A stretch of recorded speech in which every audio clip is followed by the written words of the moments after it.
Well, good morning, everyone. There's an almost reverent silence in the room. It's really good to be with all of you, foreign ministers, friends, colleagues. We're delighted to have you here to discuss the shared interest that everyone around this table has on the future of the Atlantic Basin.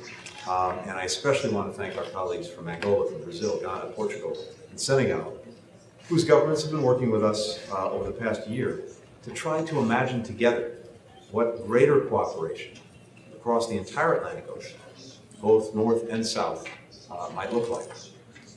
As fellow Atlantic nations, this group understands the ocean's centrality to our lives and to our shared futures. The Atlantic Ocean is home to the world's largest and busiest commercial shipping routes, some of its most vital natural resources, and so much of its biodiversity. More commerce flows across the Atlantic than any other ocean.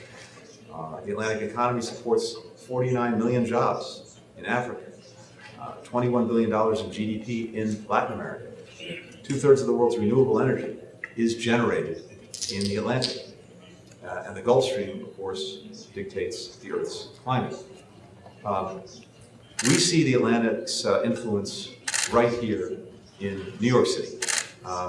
If you walk just a few blocks from here, you run into the East River. Its storied Brooklyn Navy Yard was created by President John Adams in 1801 to protect the Atlantic trade of our nascent nation. 50 years later, a U.S. ship built in that Navy Yard teamed up with a British ship to lay an undersea telegraph cable through which Queen Victoria transmitted the very first transatlantic Morse code message. Over a century later, in his first visit to the United States as president, Nelson Mandela announced a new trade office in New York to expand economic ties between our nations and our peoples. Today, the Port Authority is working to combat the climate crisis with more aggressive greenhouse gas reduction targets and a new generation of fuel-efficient container ships. And New Yorkers are working to restore the oyster reefs that once lined the harbor and to bring back the woodlands, salt marsh, and wetlands that once dominated this coastline. The commercial, communications, and conservation challenges and opportunities you see right here in this city are shared by the community of Atlantic nations. We know we can't take for granted the free and open maritime trade that employs so many of our citizens, the undersea cables that connect us, the fish stocks and wildlife that sustain us. Only together can we address rising challenges and threats to our Atlantic future. Piracy, illegal, unreported, unregulated fishing, transnational organized crime, climate change, pollution, environmental degradation. These are just some of the challenges that we have to face together. Consider just for a minute illegal, unreported, and unregulated fishing. According to the FAO, one in 5 fish on the market come from illicit fishing. 1 in 5 fish on the market.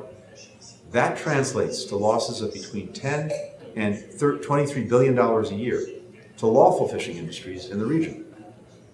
That harms coastal communities that rely on sustainable fish stocks for their income, for food. It fuels corruption. It threatens the health and biodiversity of our oceans. The joint statement that we're adopting today affirms our shared responsibility to try to foster a peaceful, prosperous, open, and cooperative Atlantic and protect its richness for future generations. We're also committing to build shared capacity to achieve these goals, drawing on the innovative technologies and best practices developed by Atlantic nations for the benefit of all Atlantic nations. Following the ministerial today, we plan to launch a consultative process to develop together a framework for regular cooperation among Atlantic countries, through which our countries can carry out a shared approach to advancing our joint development, economic, environmental, scientific, and maritime governance goals. We're not prejudging the results of these consultations. We want to hear from everyone about your priorities, about your vision for enhancing cooperation, and not only from big countries, but also small island nations whose voices need to be heard. And we hope you'll join us in encouraging more Atlantic nations to take part. The United States currently spends over $400 million each year on maritime initiatives in the Atlantic. Working with the United States Congress, We hope to invest an additional $100 million in the next year in support of shared priorities that we're discussing today: Atlantic maritime governance, inclusive economic growth, innovative adaptations to the growing impact of climate change. Last year, we joined the High-Level Panel for Sustainable Ocean Economy.